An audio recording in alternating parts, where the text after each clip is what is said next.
and you just own it No. and admit that you've been listening to me on the air for years. Herb, you sound Yep. ridiculous. You sound ridiculous. And the reason why, I'm going to tell you why I listen to you, Brian. Oh, I can't wait to hear this. Like, now, Herb, I don't know how you feel about this, but I find it difficult to praise people that are liable sexual abusers, that have 25 women that have accused him of rape or sexual assault.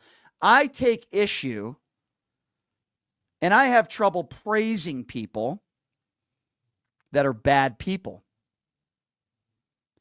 Now, you wouldn't go ahead and praise Scott Peterson. You wouldn't go ahead and praise someone who is liable for sexual abuse if they weren't a politician. Example. Let's just say Scott Peterson worked in a soup kitchen.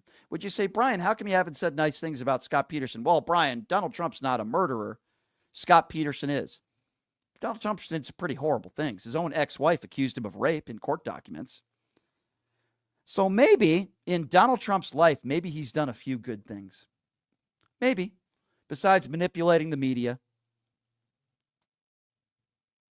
Maybe he's done some good things in his life.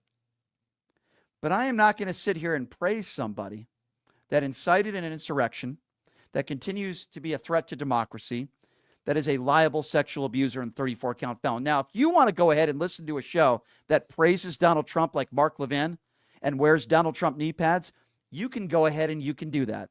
But unlike Mark Levin, I'm willing to call out both sides. And if you listen to that little weasel, Mark Levin, today, he will blame Democrats for why this bill was put together and why it wasn't passed. I guarantee you, he will put maybe he'll put some criticism into Mike Johnson. Why? Because that's the MAGA way of doing things, Donald Trump and Elon Musk. He won't blame Donald Trump or Elon Musk for anything. So I'm sorry, Herb.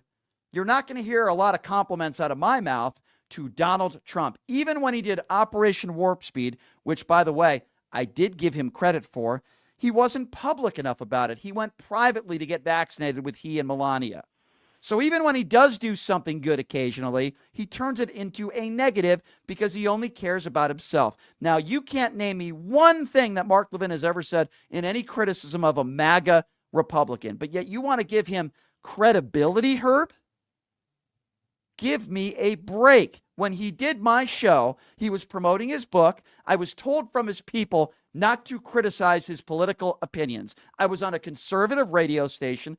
Thank God I am not on that station now. He would never do this show now, and I would destroy him. And you could talk about how smart he is when it comes to the Constitution. Well, you know what that's like saying? That's like saying this guy's brilliant when it comes to law, but yet he defends rapists and he defends felons and he defends murderers. What good is it if you have knowledge, but you don't use it accordingly and are fair with it? You want to talk about the Constitution? You want to talk about Mark Levin and how brilliant he is? Because really?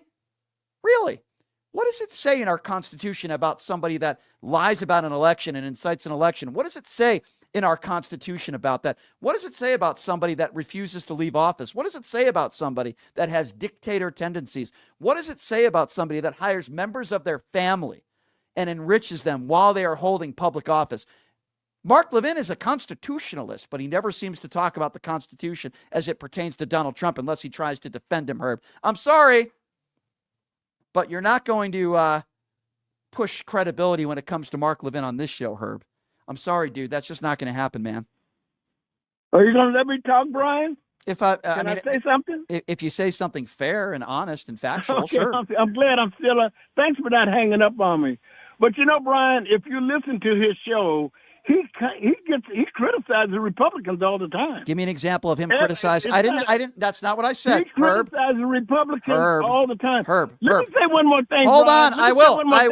I will let you say one more thing, but I'm going to address what you just said. I didn't say Mark Levin never criticizes Republicans. This is the problem with my frustration with you, Herb. You don't listen. I specifically brought up Donald Trump and MAGA Republicans.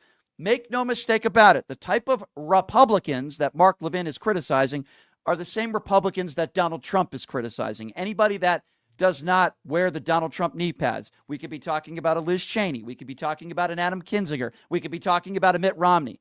That doesn't mean you're fair, Herb. Find me one MAGA Republican that Mark Levin has criticized, and then I will listen to you. But you can't, Herb. Go right ahead. Okay, all I'm saying is that you have a technique of when somebody pins you up against a wall, you Donald start Trump has never rambling about a whole bunch of nonsense. You did the same thing to Nonsense. Patrick the other day Okay, before yesterday. I'm not I think it interested. was, I'm not and you interested. don't let I'm not interested in hearing your grievances. Luckily, you've never pinned me up against a wall, and neither has Donald Trump, even though I'm sure he's done that to plenty of women in his life. I'm not sure how you've pinned me up against a wall when you just, in this entire conversation, were trying to give credibility to Mark Levin, and then I asked you to give me an example of one time Mark Levin has ever criticized Donald Trump, and you couldn't, and somehow you've pinned me against a wall. Your definition of pinning somebody against a wall is very different from mine, but maybe we should talk to E. Jean Carroll about that, because the guy who pins women against a wall is the guy that you voted for. So if you want to talk about pinning people against a wall, let's talk about Pete Hegseth. Let's talk about Donald Trump, and let's talk about many of those other people that you seem to support that actually do literally pin people against walls, Herb. And why would somebody listen to you anyway, Brian? You were wrong about everything. Herb, here's the thing. Why would somebody listen to me?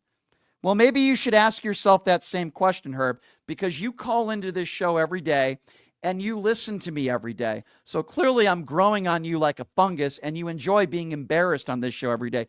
Why would somebody listen to me? Maybe you could ask the 200,000 plus people that listen to this show every day on all forms of social media, Herb. Herb, why do you listen to me every day? Why do you call in every day? Why don't you answer your own question? How long have you been listening to me on the air?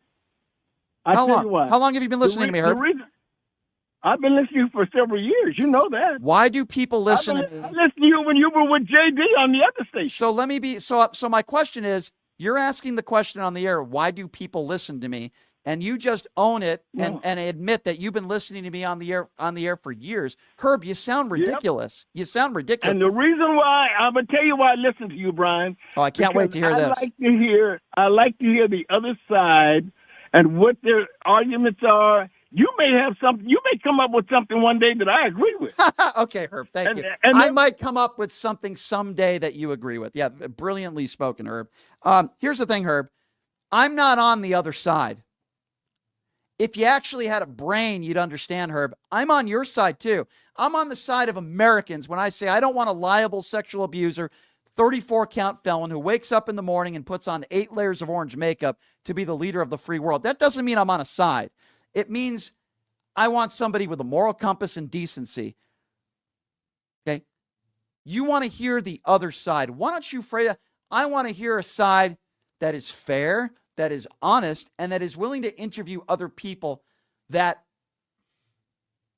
I might disagree with. So, Herb, I appreciate you listening. I appreciate you calling in. But you just answered your own question. Maybe some people like you, Herb, are sick and tired of everything one-sided on the far right when it comes to talk radio in this country, and they're a bunch of right-wing buffoons like Mark Levin. Thank you for the call.